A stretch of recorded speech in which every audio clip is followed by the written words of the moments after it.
తీసి గమ్మునే ఉండరు అందరూ అయిపోయింది.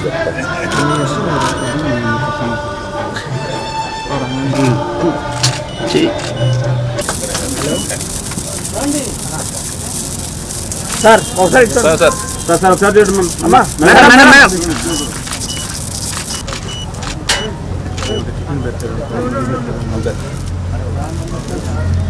మేడం చూడు తినిపించేది.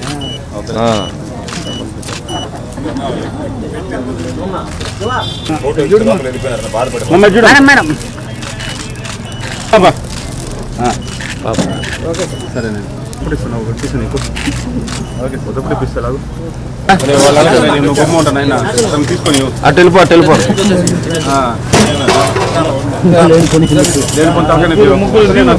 అతనే నా ఫోటోలు పెట్టేది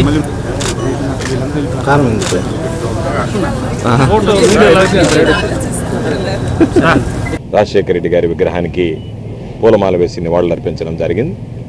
భౌతికంగా ఈరోజు ఆయన మన మధ్య లేకపోయినా ఆయన ఆశలు ఆశయాలు సజీవంగా ఉంటాయి. ఆయన చేసినటువంటి అభివృద్ధి సంక్షేమం ప్రజల గుండెల్లో గూడు కట్టుకున్నటువంటి పరిస్థితి. అందుకే ఏ లోకాన ఉన్నా సరే ఆయన ఆత్మ సంతోషంగా ఉండాలని చెప్పి ఈరోజు ఆశించి ఆయన పుట్టినరోజు సందర్భంగా కేక్ కట్ చేయడం, ఆయన ఏ విధంగా అయితే పేదవాడి కోసం తప్పించాడో, పేదవాడి కోసం ఏ విధంగా అయితే ఒక ఉన్నతమైనటువంటి స్థాయికి పేదవాడిని చేర్చాలని అభివృద్ధి సంక్షేమ కార్యక్రమాలు 2 కళ్ళుగా భావించాడో అదే స్ఫూర్తితో ఈరోజు వస్త్రదానం అన్నదానం కూడా వైఎస్ఆర్ కాంగ్రెస్ పార్టీ జిల్లా కార్యాలయంలో ఏర్పాటు చేయడం జరిగింది. కాబట్టి ఖచ్చితంగా రాబోయేటువంటి రోజుల్లో వైఎస్ఆర్ కాంగ్రెస్ పార్టీ అధ్యక్షుడిగా ఉన్నటువంటి మా నాయకుడు జగన్మోహన్ రెడ్డి గారు తండ్రి స్ఫూర్తితో, తండ్రి ఆదర్శవంతమైనటువంటి ఆలోచనలతో ఆయన ఆశలు ఆశయాల సాధన కోసం పనిచేస్తున్నాడు. కాబట్టి తప్పనిసరిగా భవిష్యత్తు కూడా వైఎస్ఆర్ కాంగ్రెస్ పార్టీదే. రాజశేఖర రెడ్డి గారి పరిపాలన ముగిసిపోయింది అనుకున్నటువంటి నేపథ్యంలో మరలా చంద్రబాబు చీకటి పరిపాలన ప్రారంభమైంది అనుకున్నటువంటి నేపథ్యంలో జగన్మోహన్ రెడ్డి గారు ఆశాకిరణంలాగా రాష్ట్ర ప్రజలకు కనపడ్డాడు. అధికారం కట్టబెట్టారు. అధికారంలోకి వచ్చిన తర్వాత పేద ప్రజల గురించి ఆలోచించి అభివృద్ధి సంక్షేమ కార్యక్రమాలు అమలు చేశాడు.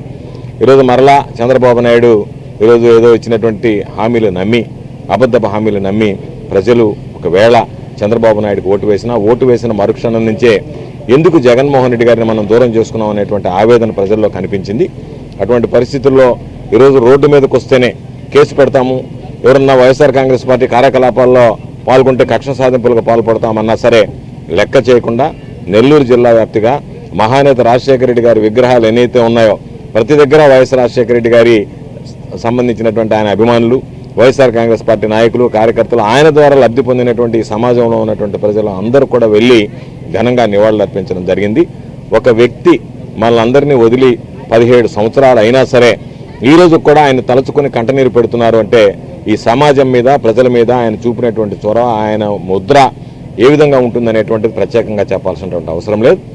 ఏ లోకాన ఉన్నా సరే ఆ మహనీయుడు రాజశేఖర రెడ్డి గారి ఆత్మకు శాంతి కలగాలని, ఆయన సంపూర్ణమైనటువంటి ఆశీస్సులు ఈరోజు ఆయన బిడ్డ జగన్మోహన్ రెడ్డి గారికి ఎల్లవేళలా ఉండాలని, మరలా ప్రజలందరూ కూడా జగన్మోహన్ రెడ్డి కోసం, జగన్మోహన్ రెడ్డి గారి పాలన కోసం ఎదురు చూస్తున్నటువంటి సందర్భంలో ఆయన ఆశీస్సులు, ఆయన ఆశయాలు, ఆయన యొక్క దీవెనలతో జగన్మోహన్ రెడ్డి గారు మరలా తిరిగి జనరంజకమైనటువంటి పాలన జరపాలని చెప్పి ఈరోజు కోరుకుంటూ ఈరోజు ఈ కార్యక్రమంలో పాల్గొని మహానేత రాజశేఖర రెడ్డి గారికి నివాళులు అర్పించినటువంటి స్థానిక నాయకులు, కార్యకర్తలు, ప్రజలు అందరికీ కూడా పేరు పేరున జిల్లా వైఎస్ఆర్ కాంగ్రెస్ పార్టీ పక్షాన హృదయపూర్వకమైనటువంటి కృతజ్ఞతలు తెలియజేస్తాను.